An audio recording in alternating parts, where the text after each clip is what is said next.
কাঁথাটা ভাঁজ করে রেখে যাওয়া আজ পর্যন্ত শেখাতে পারলাম না।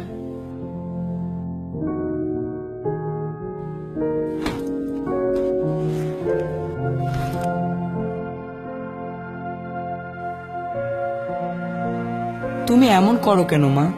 তোমার কি মনে হয় আমি এখনো সেই ছোট্ট বাবুটাই আছি? আচ্ছা তুমিই বলো, তুমি না আমাকে তোমার বাবা ডাকো? বাবার সাথে কি মেয়ে লুকোচুরি করতে পারে, নাকি লুকালেই বাবার কিছু বুঝতে পারে না?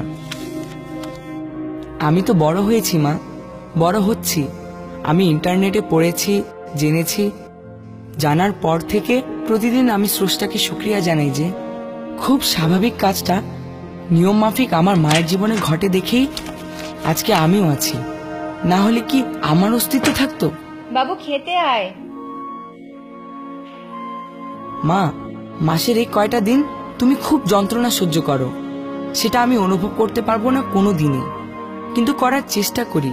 কি হয় যদি নিজেকে একটু স্বস্তি দাও, অন্তত ওই সময়টায় হোক না একটু কাজের অসুবিধা, একটু এলোমেলো, একটু অনিয়ম। তোমার জ্বর, কাশি, মাথা ব্যথা হলে আমি দৌড়ে ওষুধ এনে দেই। কখনো দরকার হলে ডাক্তারও ডেকে আনি। আর এই সময় আমি তোমার পাশে দাঁড়াবো না? তুমি না আমাকে বলো মায়ের কাছে বলতে সমস্যা কি, আজকে আমি বলি ছেলের কাছে বলতে তোমার সমস্যা কি? এখনো জেগে আছিস? ঘুমাসনি কেন?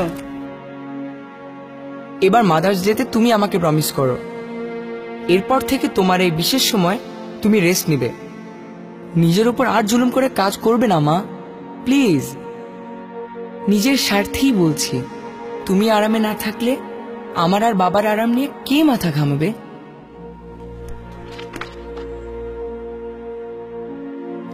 নিজের বিছানা নিজে তুলতে পারে না আমার ছেলেটা। সে কবে এত বড় হয়ে গেল?